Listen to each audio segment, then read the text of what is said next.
जय हिंद दोस्तों, क्या केंद्रीय कर्मचारी पेंशनर सरकार के ऊपर बोझ हैं? 8वें वेतन आयोग को लेकर के 4 पेज की जो चिट्ठी लिखी है उसमें पूरा खुलासा किया है। आखिर उन्होंने कहा है कि 8वें वेतन आयोग के समय आपने डीए मर्ज नहीं किया। दूसरी बात, आपने डीए बढ़ोतरी आपकी अभी तक 10 साल में 58% पहुंची है। तीसरी बात, डीए 18 महीने का आपने खा लिया और आपने घाटा दिखा दिया। अब जब चुनाव की बातें आती हैं और पे पेंशन बढ़ोतरी नेताओं की आप लगातार बढ़ाए जा रहे हो, जहां केंद्रीय कर्मचारी और पेंशनर हैं वो अपनी पेंशन को लेकर परेशान है कि उन्हें एनपीएस और यूपीएस के लिए आंदोलन करना पड़ रहा है, उन्हें आपने ओपीएस से वंचित कर दिया। तमाम चीजें लिखी हैं और इसीलिए 9 नवंबर को डॉक्टर मंजीत सिंह पटेल से अभी मेरी बात हुई। हमने उनसे कहा एक वीडियो आप बना के भेजिए। पैरामिलिट्री फोर्सेस के जवान जो 24 घंटे लगातार नौकरी कर रहे हैं, यानी सरकारी कर्मचारियों पर बोझ तो आप डाल रहे हो, नौकरी उनसे करा रहे हो, छुट्टी उन्हें नहीं दे रहे हो, लेकिन आपसे 8वां वेतन आयोग की डिमांड सामने रखते हैं तो आप जवाब नहीं देते हैं। आपने एनपीएस को यूपीएस में बदल दिया, लेकिन ओपीएस के नाम पर आप चुप रह जाते हो। 7 अक्टूबर को जो मीटिंग हुई थी उसमें भी पेंशन मंत्रालय के सेक्रेटरी से बात हुई डॉक्टर मंजीत सिंह पटेल की। उन्होंने आश्वासन दिया कि और इसमें बदलाव होगा। यानी सारी चीजें मैं आपके सामने रखना चाहता हूं। पहले आप ये वीडियो देखिए, ये डॉक्टर मंजीत सिंह पटेल का है। नमस्कार, मैं हूं डॉक्टर मंजीत सिंह पटेल।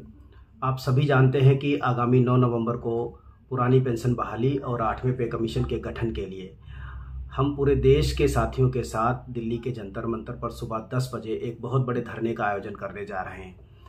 ये धरना बहुत ऐतिहासिक होगा और इसमें आप अपनी सहभागिता सुनिश्चित कीजिए।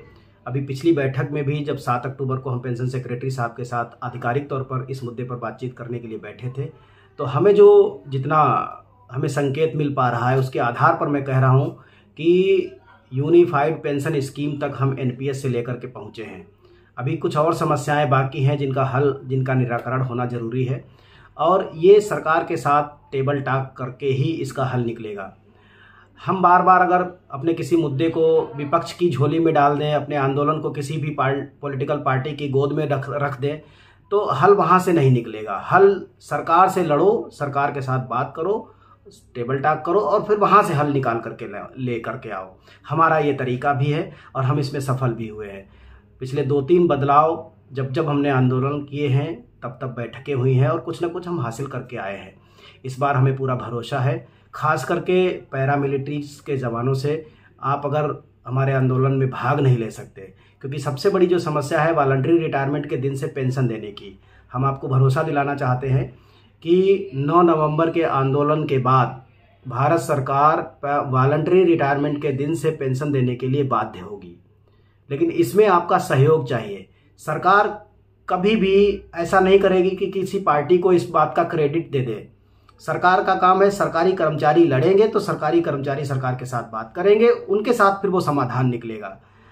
हम चाहते हैं कि हमारा आंदोलन कर्मचारियों का आंदोलन है, कर्मचारियों के कंधों पर यह आंदोलन लड़ा जाए, तब जाकर के सफलता मिलेगी। अगर आप खुद नहीं आ सकते हैं तो मेरी सभी पैरामिलिट्री के जवानों से यह अपील है कि अपने परिवारों को, अपने साथियों को, अपने परिचितों को, अपने रिश्तेदारों को, जिसको भी आप भेज सकते हैं अपने प्रतिनिधि के तौर पर इस आंदोलन में भेजिए।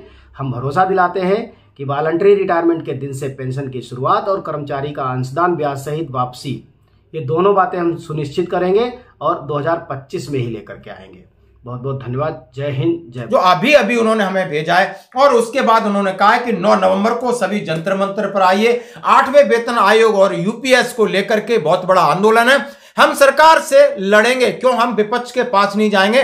हमारा काम है सरकार से लड़ना, सरकार से मांगना, सरकार से पत्राचार करना। और ये बात तो उनसे जो मेरी बात हुई है मैं आपके सामने रखना चाहता हूं। 8वें वेतन आयोग को लेकर अब मैं आपसे शुरू करता हूं कि आखिर 8वां वेतन आयोग क्यों और किस लिए बदलाव के लिए जरूरी है और बड़े बदलाव की मांग की जा रही। उन्होंने कहा है कि केंद्रीय वेतन आयोग, यानी जो हमारा पे कमीशन है, दशकों से भारत सरकार द्वारा केंद्र सरकार के कर्मचारियों और पेंशनरों के वेतन, भत्ते और पेंशन संबंधी लाभों की समीक्षा करता है और 10 साल में ही एक बार होता है और फिर इसकी सिफारिश करता है। उन्होंने कहा है कि अगला 8वां वेतन आयोग 1 जनवरी 2026 से ड्यू है, लेकिन सरकार अभी भी इसके ऊपर गतिशील नहीं है। सरकार का कोई पॉजिटिव जवाब नहीं है। 8वें केंद्रीय वेतन आयोग के समय गठन की आवश्यकता केवल प्रशासनिक है, बल्कि न्याय, समता और आर्थिक व्यवस्था का विषय है। पिछले 1 दशक में बढ़ती मुद्रास्फीति, कार्यभार में वृद्धि, तकनीकी परिवर्तन, वास्तविक वेतन में स्थिरता, तमाम तरीकों के उदाहरण देके उन्होंने कहा यह गंभीर चिंता का विषय। आप केंद्रीय कर्मचारी पेंशनर को बोझ न समझें, उन्हें इग्नोर न करें। उन्होंने कहा अभी तक जो वेतन आयोग की पृष्ठभूमि रही है, उन्होंने कहा पहला वेतन आयोग की सिफारिश देश आजाद होने से पहले 1946 में हो गई थी और 47-49 में इंप्लीमेंट हुआ। और वहां पर सबसे पहले कौन से पद होंगे, पद का क्या क्लासिफिकेशन होगा और उसका वेतनमान क्या होगा, यह तय किया गया था। दूसरा वेतन आयोग 1959 में लागू हुआ था और उसमें न्यूनतम वेतन की अवधारणा की सिफारिश की गई थी, यानी टर्म्स ऑफ रेफरेंस वहां पर बनाया गया था कि कम से कम एक किस लेवल के कर्मचारी को न्यूनतम वेतन कितना होना चाहिए। तीसरा वेतन 1973 में इंप्लीमेंट हुआ, वहां पर मुद्रास्फीति को संतुलन करने के लिए महंगाई भत्ता और डीए लागू किया गया था।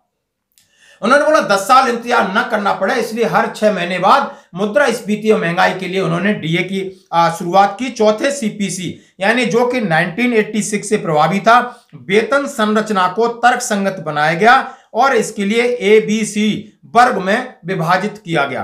पांचवा वेतन आयोग 1997-94 में बैठा, वेतन में सीधी 30% की वृद्धि हुई थी। छठा वेतन आयोग 1 जनवरी 2006 से लागू था, जो वेतन बैंड और ग्रेड वेतन के रूप में क्लासिफाइड किया गया। और सातवां वेतन आयोग जिसमें ग्रेड वेतन समाप्त किया गया और फिटमेंट फैक्टर लागू किया गया। इन्होंने उसकी पृष्ठभूमि बताते हुए 8वें वेतन आयोग पर किन चीजों का जोर दिया, उन्होंने कहा है कि वास्तविक मजदूरी का क्षरण हो रहा है, यानी जिस तरीके से हमें 10 साल इंतजार करना पड़ रहा है और मात्र डीए से मूल वेतन में बढ़ोतरी नहीं हो रही है। और जब डीए भी मिल रहा था तो इस बार आपने यानी 3 इंस्टॉलमेंट 18 महीने डीए को फ्रीज करके हमारा जो नुकसान किया है उसका उन्होंने कहा उसकी भरपाई आपको करनी चाहिए। या तो आप 18 महीने डीए एरियर को इंस्टॉलमेंट में दीजिए और नहीं आप महंगाई भत्ते को किसी न किसी रूप में बढ़ा के फायदा दे सकते थे, लेकिन आपने वो रख लिया। बढ़ती मजदूरी असमानता, उन्होंने इसके साथ कहा कि जो निजी क्षेत्र है, उन्होंने कहा जो प्राइवेट सेक्टर है वहां पर आप देखिए करोड़ों के पैकेज हैं, बोनस पे कितना पैसा मिलता है, लेकिन आपका 6,908 रुपए बोनस और लगातार आपने बेसिक जो आपकी पे उसकी समीक्षा नहीं की। हो सकता है कि कुछ ऐसे डिपार्टमेंट हों उन्हें फायदा होता होगा, लेकिन आप डिफेंस फोर्सेस, पैरामिलिट्री फोर्सेस किस तरीके से अपना जीवन यापन करते हैं वो आप देख सकते हो। इसलिए उन्होंने कहा है और कर्मचारियों पर लगातार उन्होंने कहा है कार्यभार यानी काम बढ़ता जा रहा है, यानी 24 घंटे की नौकरी पैरामिलिट्री फोर्सेस है, आर्मी है, दूसरे डिपार्टमेंट भी लगभग ज्यादा वर्कलोड हो गया है, मैन पावर की आपने कटौती कर दी है, तकनीकी चीजें ला दी हैं, पुराने लोग हैं उनके लिए बहुत मुश्किल हो रहा है। तमाम चीजें कहा है कि डिजिटल परिवर्तन, ई गवर्नेंस और तमाम इस तरीके की परियोजनाएं जहां पर लोगों को काम करने में बहुत ज्यादा दिक्कतें आती हैं। पेंशन और सेवानिवृत्ति के बाद की चिंताएं, आपने एनपीएस यानी ओपीएस को खत्म करके एनपीएस लागू कर दिया, एनपीएस के बाद यूपीएस लागू कर दिया, लेकिन आपने यह सुनिश्चित नहीं किया कि एक बंदा जब रिटायरमेंट जा रहा है उस दिन से उसको पेंशन मिलनी चाहिए। जो वेतन ले रहा है उसकी कम से कम 50% पेंशन मिलनी चाहिए, चाहे आप एनपीएस बोलिए, यूपीएस बोलिए या आप ओपीएस बोलिए, किसी न किसी तरीके से वो फाइनेंशियली सिक्योर होना चाहिए। इस वास्तविकता के बारे में उन्होंने कहा है। अपेक्षित संविधान और संदर्भ की शर्तें और टर्म्स ऑफ रेफरेंस और फिटमेंट फैक्टर, अलाउंसेस और एमएससीपी के बारे में उन्होंने सीधा लिखा कि आपने पीछे जो टर्म्स ऑफ रेफरेंस की बात है तो जो आपके सामने रखा गया है कि आज की जो जरूरतें हैं और जो परिवार है, उन्होंने कहा है कि 2 बच्चे, हस्बैंड वाइफ और माता पिता के लिए जो बेसिक रिक्वायरमेंट है वो आपको कंसीडर करनी पड़ेगी और उस हिसाब से टर्म्स ऑफ रेफरेंस आपने बनाना होगा।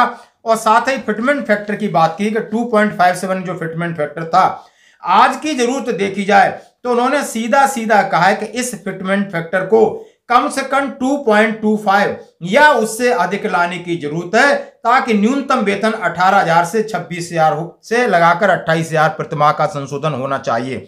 इस तरीके की उन्होंने सामने सरकार के सामने रखा है। भत्तों में एचआरए, टीए, सीए, जोखिम भत्ते आदि को बढ़ाने की जरूरत, कैरियर प्रगति और पेंशनर को यह पता चले कि यदि मैं पेंशन जाऊं तो सुचारू रूप से उसकी पेंशन और डीआर हमेशा सुनिश्चित रह सके। तो यह था अपडेट। धन्यवाद।